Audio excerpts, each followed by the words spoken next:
may not be suitable for all audiences. What did you bring me? Bring you? You said you'd bring me a present. Huh. Well, let me see. Art 101 with Mr. Burgher.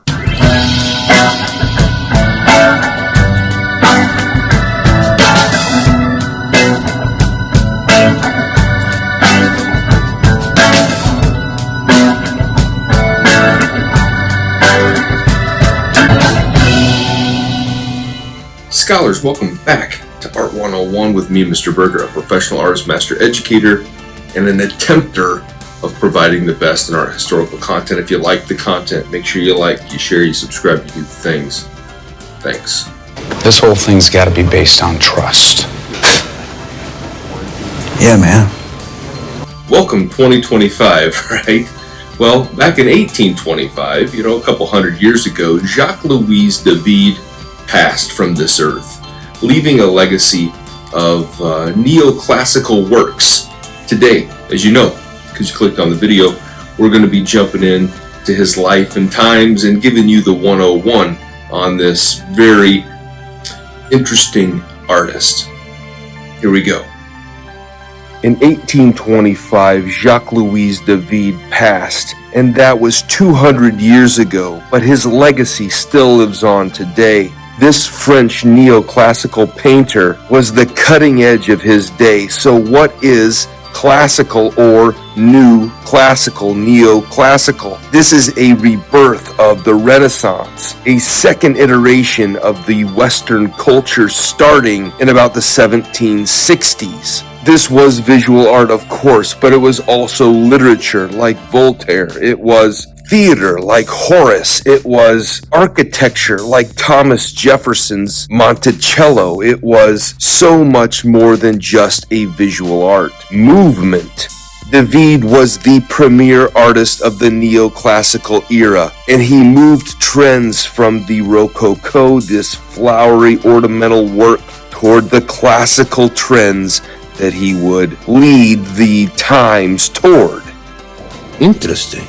As a student, Jacques-Louis David was not very good. He was antisocial. He was not one that liked to pay attention. He shunned the company of others. He was a bit of a loner, and a lot of this was due to a facial disfigurement, and he was a bit self-conscious, and so he pulled himself away from others. His father was killed when he was about 9 years old, and he went to live with an uncle who helped provide him with a great opportunity for education, although, again, he was a very poor student. So after a bit of debate back and forth, he would eventually be able to go and pursue a career as an artist.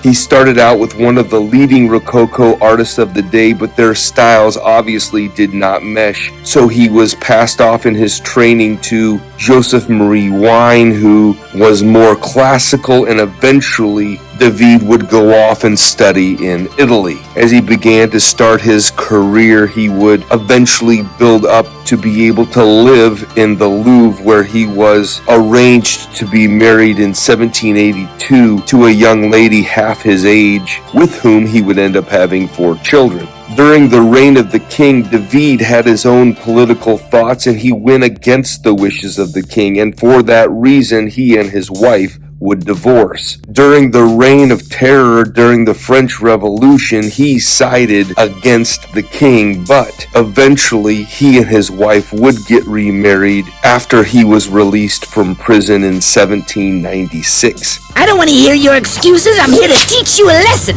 Let's go, tough guy.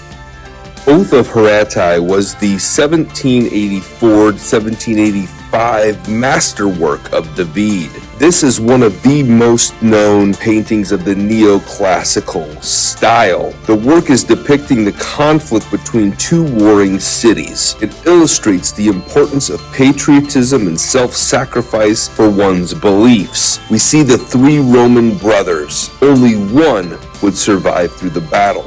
The women that are crying, those are the sisters, who are also in a relationship with the other folks that they're fighting, as it was a tradition for the end of the war to come to a head with a 3-on-3 battle, and the winner wins, I guess, sort of thing. And the females are under the knowledge that either their brothers are going to die or their lovers are going to die. Interestingly enough, when the battle was over, one of the brothers had survived and ended up killing the women for mourning the loss of their lovers instead of being faithful to their brothers.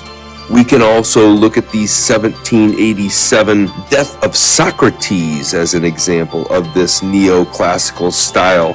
And there are a couple of different ways to interpret the painting. Like most things, Socrates is surrounded by his students, he's surrounded by his followers, and he is taking in the poison. And we see Plato at the end of the bed, his most famous student, reflecting on the death of his teacher. And this particular painting was very much in connection with the political climate that Jacques-Louis David was dealing with. Side note, this painting can be interpreted left to right or right to left. If you're reading it left to right as we would read, it's more of a reflection of Plato on the life of his master. Although Plato would have been 29 at the time of Socrates' death, he's viewed as an old man. Thus, the interpretation is he's looking back with this in the back of his mind, this memory. Whereas if you read the painting right to left, it's more of a Roman frieze of crying. Socrates has the poison, and then we see the mourning student and Plato on the left side of the canvas, left behind to tell the story of his master. It's a different world. It's the real world. It's an adventure. Scholars, are you familiar with Bow Ties of Vermont? If not, you need to go to the website and check out their huge supply of bow ties, neckties, pocket squares, and all kinds of formal accessories that you can use to dress up, add pattern to, add design to your wardrobe, whether that's, again, for the formal business professional, or it could just be to add a little fun and flair to the wardrobe, maybe for a formal wedding or prom type occasion, any kind of thing that you got going on where you need some exquisite, eye-catching formal wear for the neck, like the tie that I'm popping today. These are handcrafted right here in the United States, and they have been doing business since 1993, and they stand by their products. I highly recommend you going to the website and checking them out. Jacques-Louis David began as a supporter of the revolution. He wanted to destroy the old order. Even though he was opposed to Louis XVI, he would have, in fact, less opportunities with a republic. Works like The Tennis Court Oath show his political views. But the heroes of 1789 were the villains of 1792. Which is why this particular work was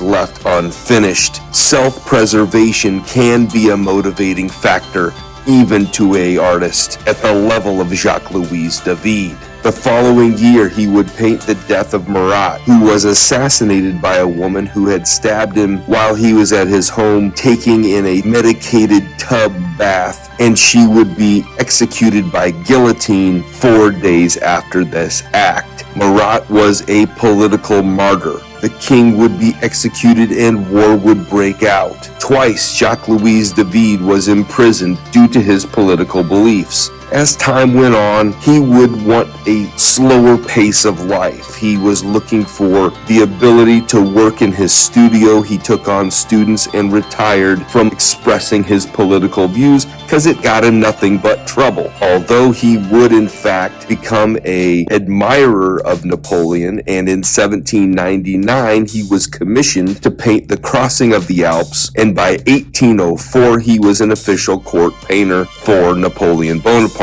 When Napoleon came back to power, the House of the Bourbons returned to power. The monarchy had been abolished, and in 1814 the monarchy would return to power with Louis XVIII, and Napoleon escaped to exile.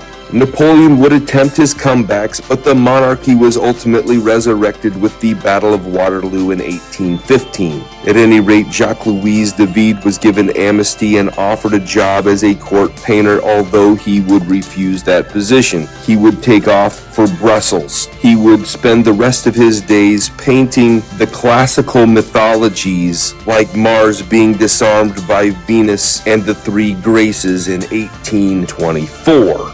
In December of 1825, Jacques-Louis David was leaving a theater when he was hit by a carriage. Eventually, he would pass from those injuries, and his body was not allowed to be returned or buried in Paris. Not too long after his death, his wife would pass away, and she was buried in Paris, and it is said that his heart had been removed from his body and buried with his wife. There is a part of Jacques-Louis David buried in Paris. Now his legacy would be passed on to his students and those that follow him and look at him as the icon of neoclassical art. His greatest student, Jean-Auguste Dominique Ang, would take on the burden of continuing and even in some ways surpassing his master, just like Plato had done, and just like so many really great masters want for their students to go further and better and stronger than they had been able to accomplish. And it is my hope that you, as my caring students, would go forth and go even further with art and art education and all of the things, more so than I have ever been able to accomplish with my time. I hope you love that content as much as I love being able to bring it to you. Make sure you like, share, subscribe, and make 2025 just as prosperous as 2024. And that can only happen with your support and consumption of the content. So pass it along, share it with your friends, and we'll see you next time.